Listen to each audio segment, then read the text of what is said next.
देखो भाई, हम लोग जो है ना पढ़ चुके थे बायोट सेवर्ट। कौन सा लॉ? Biot Savart law. हम लोग पढ़ चुके थे एम्पेयर्स सर्किटल लॉ। दोनों लॉ ने हमें क्या सिखाया? मैग्नेटिक फील्ड निकालना। ठीक है, हमने अलग अलग कॉन्फ़िगरेशन की मैग्नेटिक फील्ड निकाली। और मेरे ख्याल से पिछली क्लास में फोर्स का भी एक फॉर्मूला हमने पढ़ा था। हमने फोर्स का एक फॉर्मूला पढ़ लिया था। फॉर्मूला था Q B B sine theta,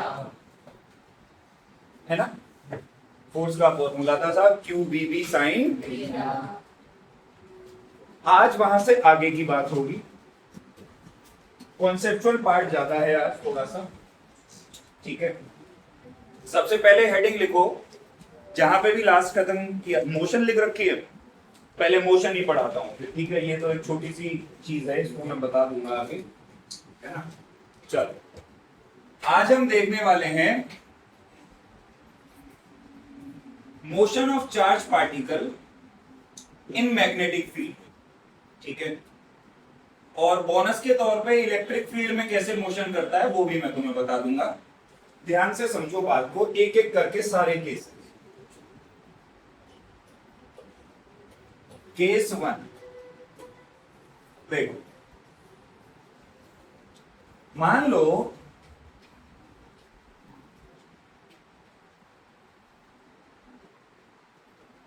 इस जगह में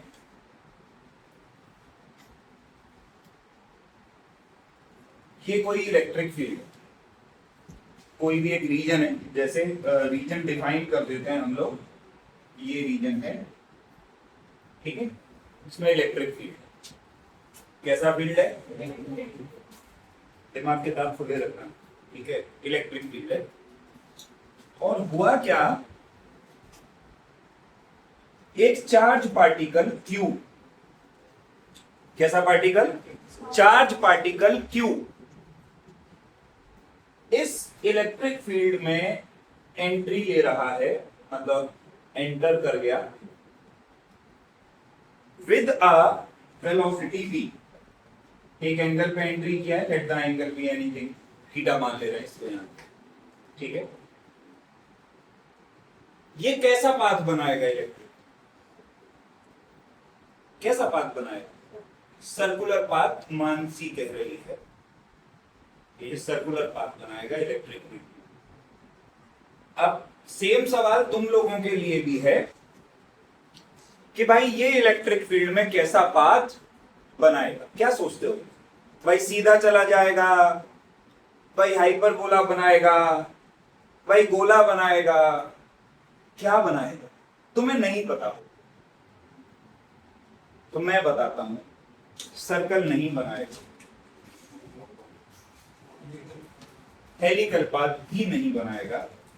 इसलिए कहते हैं स्कूल में जब थोड़ा थोड़ा पढ़ाते हैं ध्यान से सुना करो, बोल क्या रहे, कंडीशंस बहुत स्पेसिफिक होती है ना, उस पर भी आ रहा हूं अभी धीरे धीरे। ये जो पाथ बनाएगा पैराबोला, कैसा पाथ बनाएगा? पैराबोला। पाथ कैसे पता चलता है किसी भी चीज का भाई? पाथ पता चलता है उसकी डिस्प्लेसमेंट की इक्वेशन से। किसकी इक्वेशन से? डिस्प्लेसमेंट की इक्वेशन से। इलेक्ट्रिक फील्ड में डिस्प्लेसमेंट निकालूं तो ut प्लस में हाफ at का, और इलेक्ट्रोस्टैटिक इतना जान लगा के पढ़ाया था, उसमें बताया भी था कि एक्सेलरेशन की वैल्यू होती है QE बाय m। अगर मैं ये मान लूं थोड़ा आसान करने के लिए, ये u 0 है, तो s बराबर क्या हुआ? Half into QE by m into t का, ये सब कांस्टेंट होता है। Charge constant, electric field constant, mass constant, ये सब क्या होता है? कांस्टेंट। तो ये इक्वेशन लिखी जा सकती है हाफ KT स्क्वायर। क्या इक्वेशन लिखी जा सकती है? ये मेरे देश के महान मूर्खों, ये पैराबोला की इक्वेशन है। पैराबोला की स्टैंडर्ड इक्वेशन क्या होती है? पैराबोला की स्टैंडर्ड इक्वेशन होती है y बराबर के एक्स का स्क्वायर। तो y एक्सिस पे s, x एक्सिस पे t, तो k की जगह k बाय 2 किसकी इक्वेशन बनी है? पैराबोला की इक्वेशन बनी। तो ये जो पाथ बनाएगा वो कैसा बनाएगा? पैराबोलिक बनाएगा। हालांकि कोई तुमसे पूछेगा नहीं, मैंने फिर भी प्रूफ दे दिया तुमको कि पैराबोला ही क्यों। अगर तुम्हारे मन में आ जाए कि सर ये सर्कल क्यों नहीं बना रहा, क्योंकि सर्कल की इक्वेशन नहीं आ रही है, डिस्प्लेसमेंट की इक्वेशन सर्कल की नहीं आ रही है। सर्कल की भी अपनी एक इक्वेशन होती है, याद है किसी को? मिक्स कर रही है सब आपस में मिक्स कर दिया। ए स्क्वायर बाय वाई स्क्वायर, ये सर्कल की नहीं है, सर्कल की इक्वेशन। हाँ, अरे जोर से बोलो, कुछ एक्स एक्स सुन रहा है मेरे को। जाओ चलो, नहीं बता रहा, सालों घर जाके ढूंढना सही इक्वेशन सर्कल की। ठीक है, सर्कल की भी एक इक्वेशन होती है, लेकिन ये इक्वेशन किसकी आ रही है? पैराबोला की। इसलिए रास्ता कैसा बनाएगा? पैराबोला। याद रखेंगे, इलेक्ट्रिक फील्ड होना चाहिए। कैसा फील्ड होना चाहिए? इलेक्ट्रिक फील्ड होना चाहिए। चार्ज पार्टिकल इसमें एंट्री ले, चाहे एंगल जो भी हो, पाथ हमेशा कैसा बनेगा? पैराबोला है। Case 2, case 2। अब क्या है, ये फिर से कोई रीजन है, तुमको थोड़ा सा याद रहे इसलिए चटकीला रंग चुन रहा हूं। ये मैग्नेटिक फील्ड है। इलेक्ट्रिक और मैग्नेटिक फील्ड में ये अंतर होता है, मैं बार बार बता रहा हूं। इलेक्ट्रिक फील्ड पेपर के प्लेन में होता है, जैसे यहां पे दिख रहा है पेपर के प्लेन में। मैग्नेटिक फील्ड या तो इनटू द प्लेन या आउट ऑफ द प्लेन होगा। तो ये मैग्नेटिक फील्ड है बी। ये क्या है? मैग्नेटिक फील्ड है बी। फिर से वही बात, एक चार्ज पार्टिकल, जगह कम रह गई, जगह बढ़ गई। एक चार्ज पार्टिकल क्यू इसमें एंट्री मार रहा है ऐसे, with a velocity v at any angle theta, है ना? एंगल फिर से कितना बन रहा है? थीटा। एंगल फिर से कितना बन रहा है? थीटा। थीटा। अब ये कैसा रास्ता बना है? अब इसका पाथ कैसा हो? सुनो ध्यान से, इसका रास्ता कैसा हो? सुनो, हम इस v के दो कंपोनेंट कर सकते हैं। वेलोसिटी के कितने कंपोनेंट कर सकते हैं? दो। Class 11th vectors.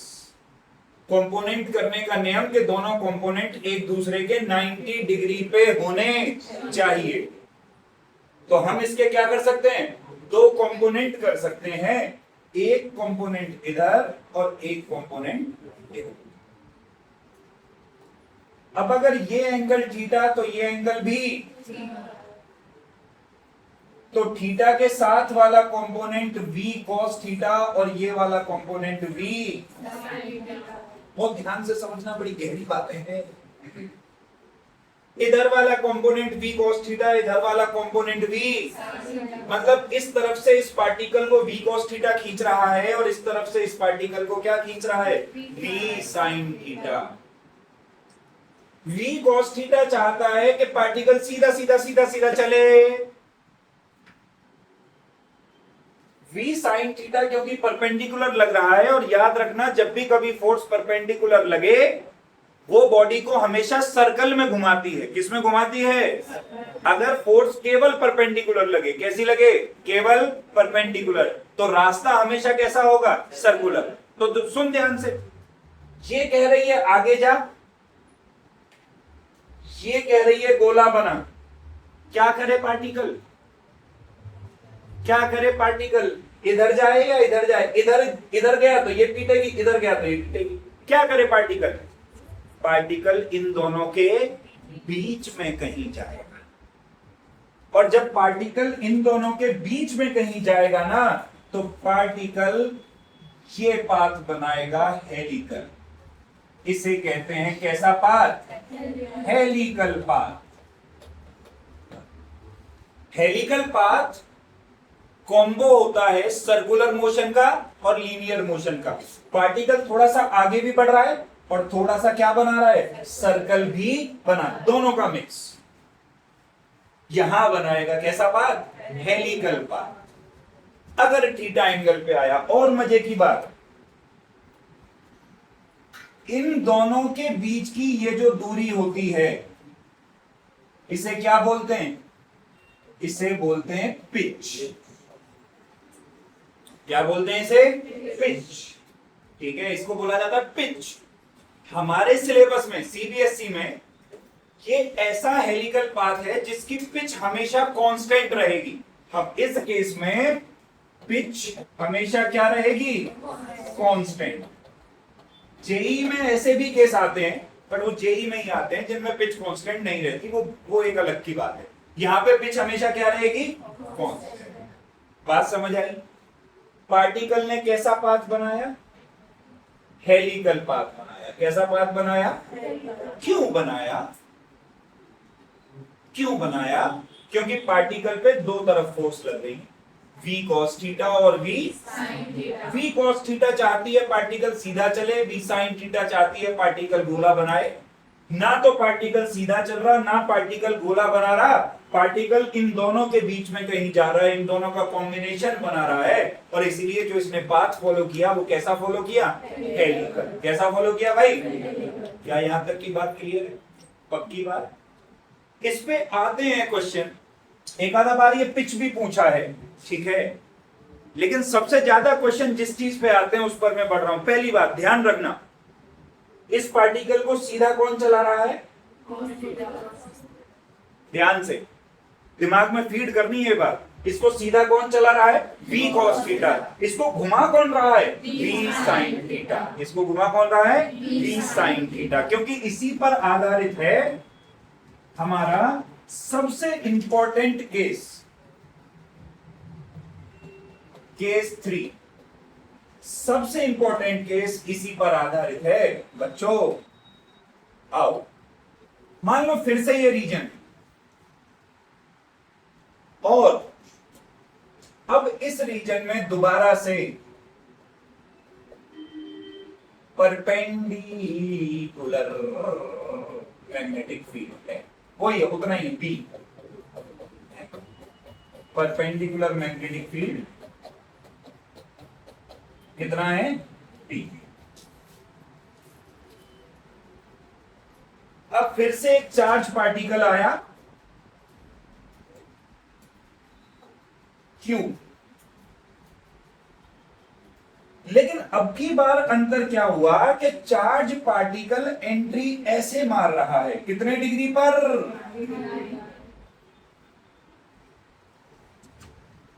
Special case है मितवा, बहुत स्पेशल केस है, सबसे ज्यादा सवाल आते हैं इस पे। चार्ज पार्टिकल एंट्री मार रहा है कितने डिग्री पर? अब जब ये 90 डिग्री पे एंट्री मार रहा है चार्ज पार्टिकल, तो यहां पे तो तुम देखो हमने v के दो कंपोनेंट कर मारे, v cos theta, v sin theta. ध्यान लगा के सोचो, अगर मैं थीटा 90 कर दूं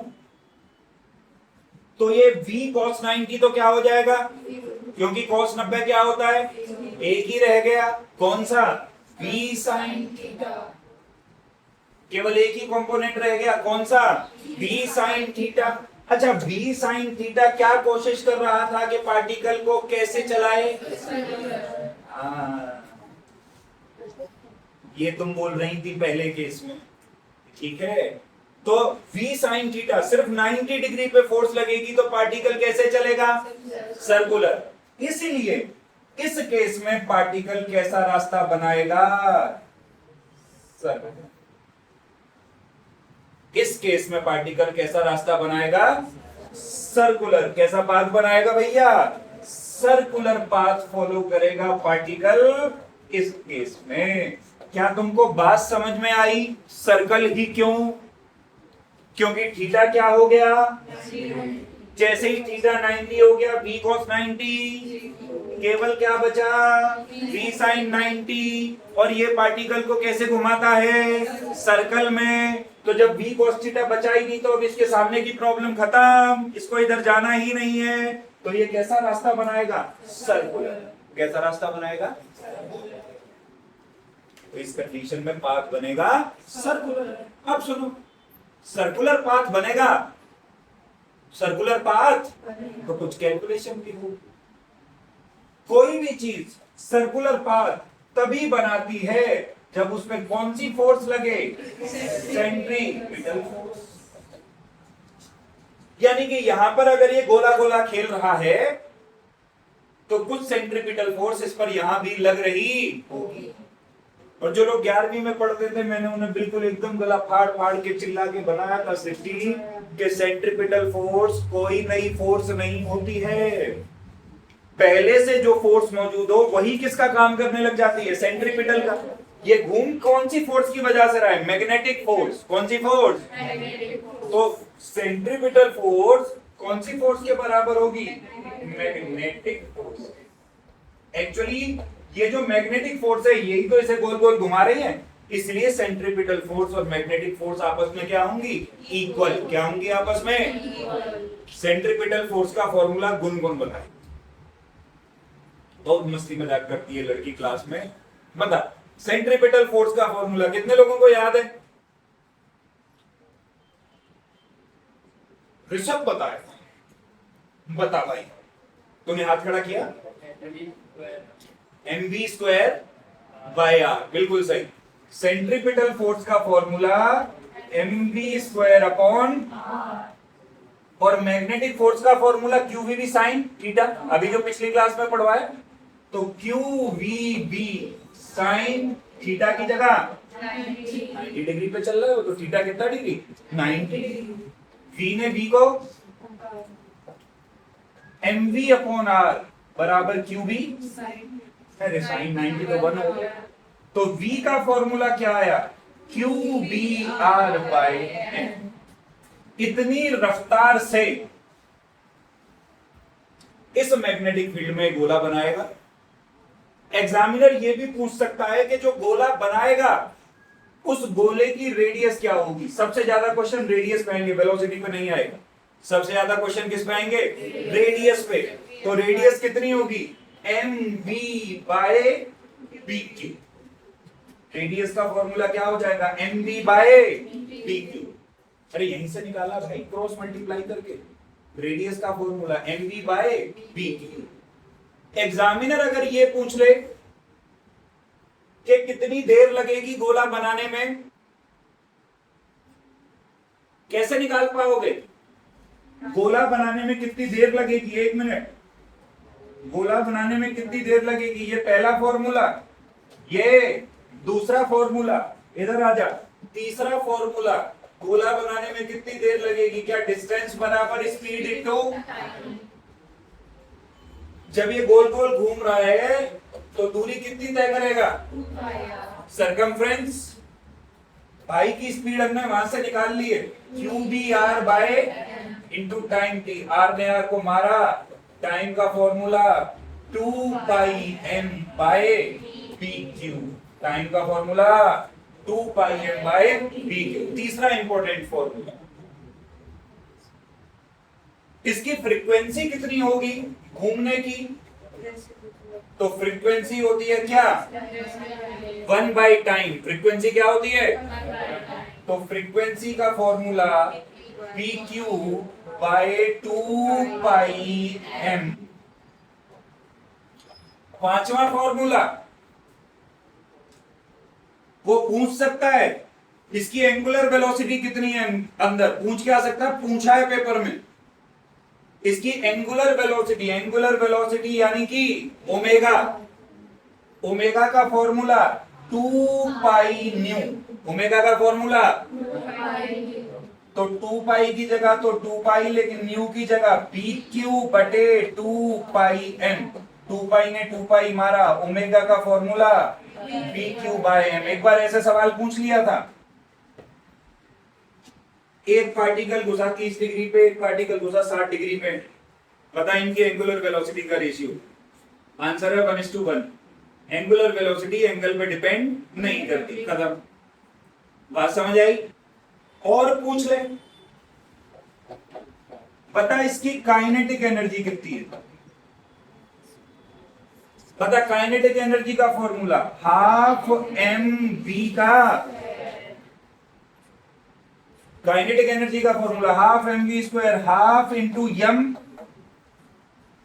इंटू वी की जगह Q B R by M, इसका स्क्वायर कर दो, Q square B square R square by M का टिडिंग टिडिंग, आंसर आया Q square B square R square by 2m।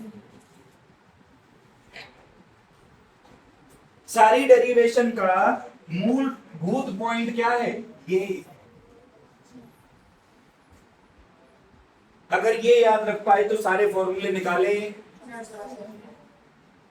बात समझ है? और इसको तो बिल्कुल ऐसा मैं कह रहा हूं, इसको तो रट ही लो। बहुत सवाल आया इस पे, कभी प्रोटॉन को चला देगा, कभी अल्फा पार्टिकल को चला देगा, कभी इलेक्ट्रॉन को चला देगा। बोला मैग्नेटिक फील्ड में परपेंडिकुलर होगी, बता किसकी रेडियस ज्यादा, किसकी रेडियस कम, रेडियस का रेशियो निकाल।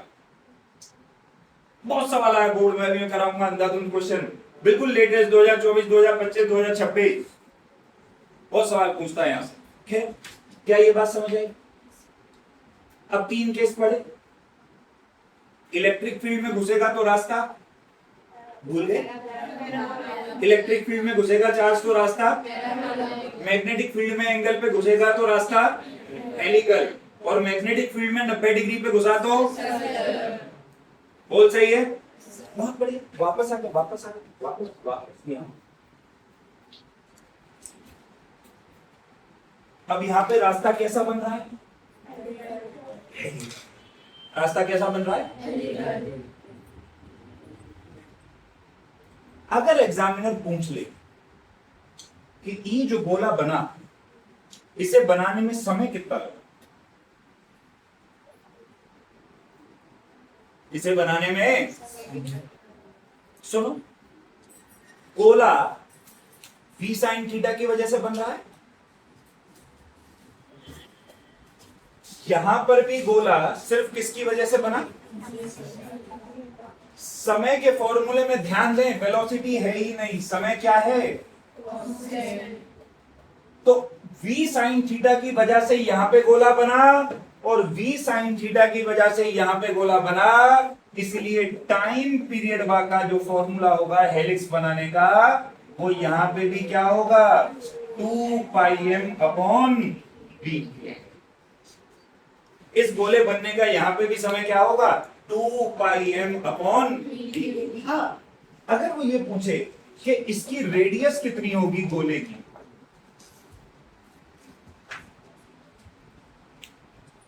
हमने अभी रेडियस का फॉर्मूला क्या निकाला? mv अपॉन m इंटू, अब सुनो ध्यान से, इसको गोला कौन बनवा रहा है? v cos थीटा या v sin थीटा? तो वेलोसिटी की जगह केवल क्या रख दीजो?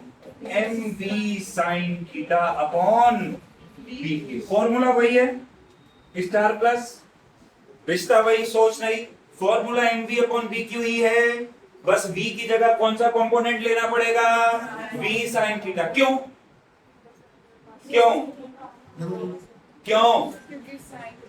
क्योंकि इसको सर्कल बनवा कौन रहा है? v sin theta. इसको सर्कल बनवा कौन रहा है? v sin थीटा, इसीलिए mv sin थीटा। अगर वो पूछ ले, यहां पूछवाता, बोले भाई पिच बता, पिच पिच पिच पिच निकाल के बता, पिच पिच पिच, डिस्टेंस बराबर स्पीड इनटू, मैंने कहा था आधे घंटे का समय चाहिए, और अब तुम्हारी कंसंट्रेशन भंग हो रही है, मैं देख पा रही हूं एकदम। डिस्टेंस बराबर स्पीड इनटू, अच्छा, पिच हॉरिजॉन्टल डायरेक्शन की दूरी है ना, इसको सीधा कौन चला रहा है? तो स्पीड कौन सी लेनी चाहिए? v cos theta into time. Time कितना आया? 2 पाई m बाय, ये किसका फॉर्मूला आ गया चिलगोजे? देख मेरे लिए बड़ा आसान था, मेरे को सारे फॉर्मूले रटे पड़े, मैं सब लिखवा देता तेरे को एक तरफ से। लेकिन ऐसी लर्निंग में कराना नहीं चाहता। मैंने तेरे को एक एक चीज एक्सप्लेन कर दी, क्यों हो रहा है, कैसे हो रहा है, किस लिए हो रहा है। एक बात बता, क्या ये बात समझ में आई? अरे हाँ ना बोल भाई, अब उतारना शुरू कर।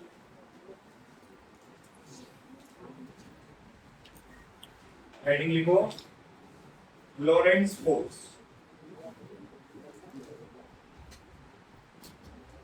पहली डेफिनेशन लिखवाता हूं, फिर समझना। लिखो, इट इज द फोर्स, लिखो लिखो, it is the force experienced by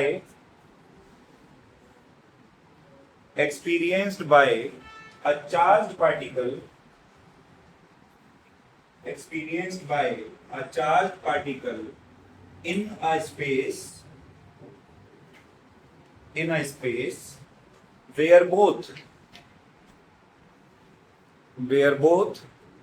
electric and magnetic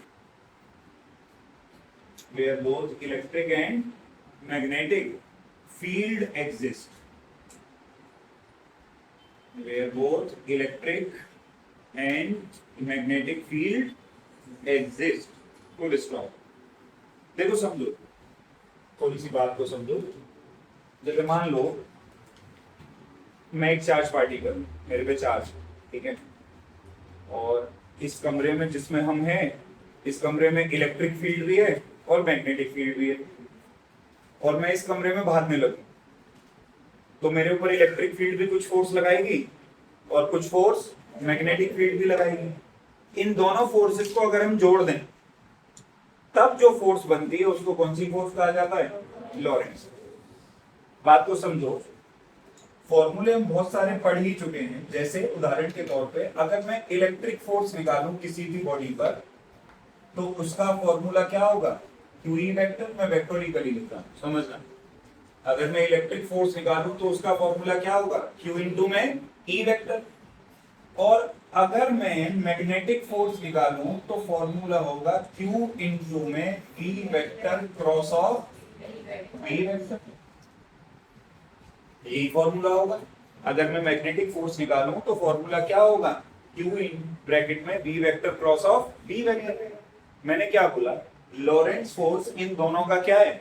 सम। इन दोनों का क्या है? सम। तो अगर मैं लॉरेंट्ज फोर्स को मान लूं एफ वेक्टर, तो लॉरेंट्ज फोर्स क्या निकलनी चाहिए? F E vector plus of F M vector. बोलो सही है? तो एफ वेक्टर बराबर आएगा, एफ ई की जगह को रख दें क्यू जमा इसकी जगह Q V vector cross of V vector. इन दोनों में से क्यू को क्या ले लूं? कॉमन। तो अंदर क्या बचा? E vector plus V vector cross of. ये फॉर्मूला आ गया तुम्हारा किसका? लॉरेंट्ज फोर्स का। आज तक एक स्पेसिफिक केस पूछा गया है, इसमें कई बारी पूछा गया है। एग्जामिनर क्या कहता है हमसे कि जैसे ये कोई एक रीजन है, समझना बात, कॉमन सेंस की बात ज्यादा है, हो सकता है तुमसे वाइवा में भी पूछ ले, ठीक है। ये कोई एक स्पेस है, इस स्पेस में इलेक्ट्रिक फील्ड भी है और मैग्नेटिक फील्ड भी, दोनों फील्ड है, इलेक्ट्रिक फील्ड भी है और अच्छा मैग्नेटिक फील्ड का तो एक ही है कि या तो परपेंडिकुलरली अंदर को होगा या परपेंडिकुलरली बाहर को होगा। वो पूछेगा कि हुआ कुछ यूं कि एक चार्ज पार्टिकल आया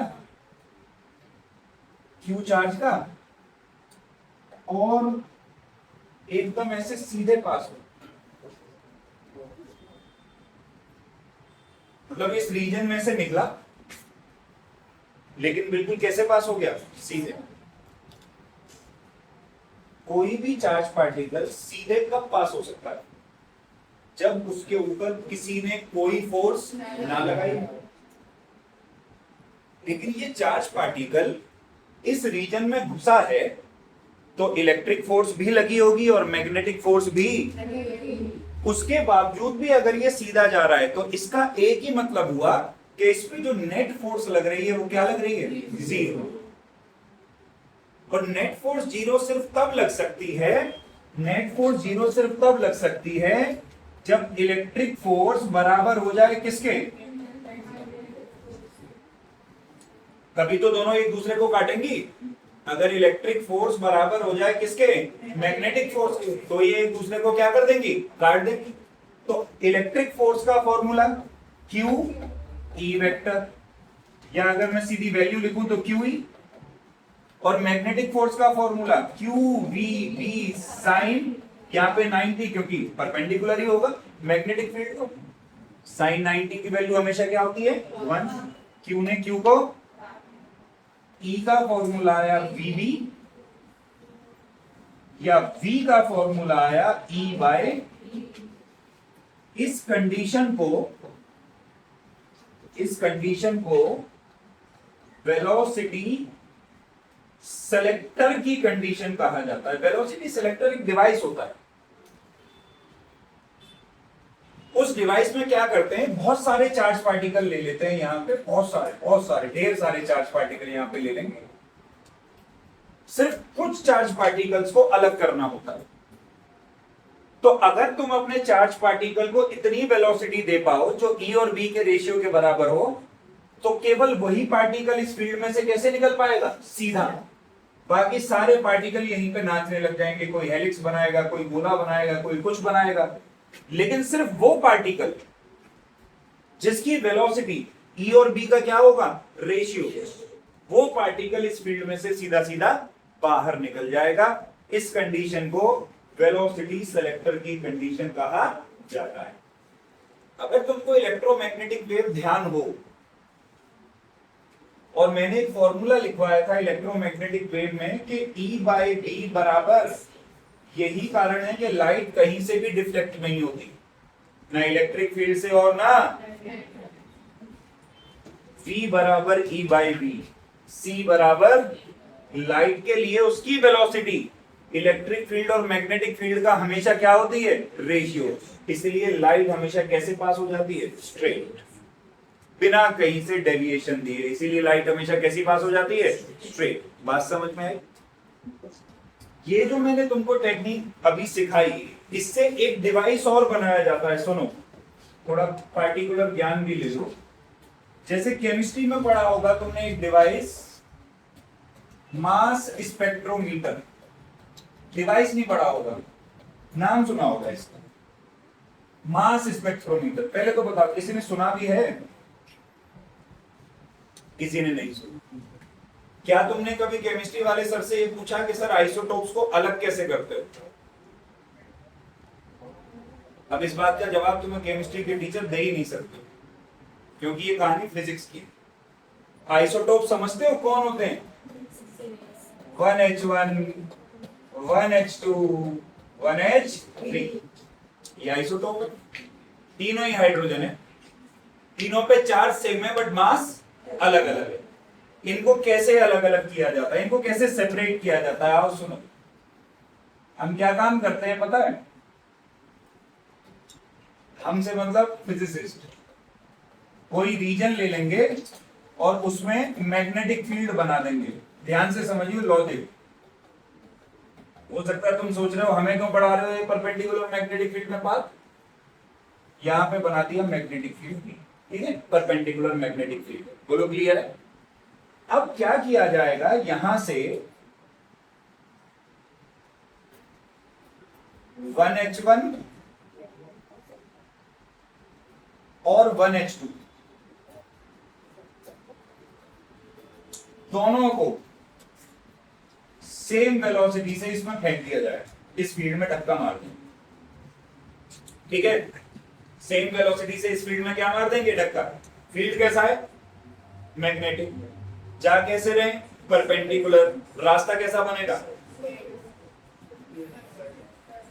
अभी तो पढ़ाया, मैग्नेटिक फील्ड में 90 डिग्री पे जाएंगे तो रास्ता कैसा बनेगा, सर्कुलर। रास्ता कैसा बनेगा, ये भी सर्कल बनाएगा और ये जो सर्कल बनाएंगे उसकी रेडियस का फॉर्मूला, इसकी रेडियस का फॉर्मूला mv बाय pq, इसकी रेडियस का भी formula mv by p। Same velocity से फेंका है, वेलोसिटी सेम है, सेम मैग्नेटिक फील्ड में फेंका है और चार्ज भी दोनों पे क्या है, तो रेडियस डायरेक्टली प्रोपोर्शनल किसके आ जाएगी, यानी कि जिसका मास कम वो छोटा गोला बनाएगा और जिसका मास ज्यादा वो।